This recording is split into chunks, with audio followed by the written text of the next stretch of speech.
at this time, outdoors is still the place to be. Before COVID, Dr. Marie Holliday had 3 businesses in Sundance Square. Now, the nearly 30-year tenant is down to 2. It definitely doesn't feel the same. The heart of entertainment in downtown Fort Worth doesn't look or sound like it used to.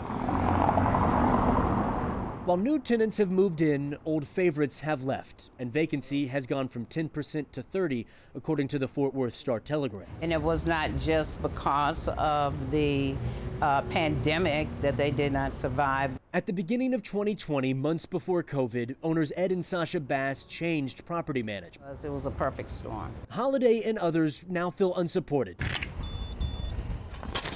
And a recent frustrating change is parking. Ease of parking is always critical for any restaurant or dining location. Mike McAuliffe runs Riata, a restaurant in the square, since 2002. We just continue to get complaints from customers.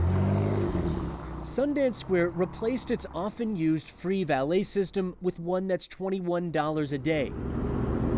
Now there's free self-parking nearby, except the lot closest to the square and Riata now advertises $30 a day. McAuliffe says many dining don't want to walk, and competing developments like Clear Fork offer free parking. And I think it will negatively affect our business. They are not going to come as frequently and definitely not stay as long. Tenants trying to recover also complain of lack of help and communication. We haven't seen a lot of support on the marketing side. I've spoken to management and sent a list of questions about the concerns, but the company hasn't responded. And I love downtown, and I have been very sad about the way things are.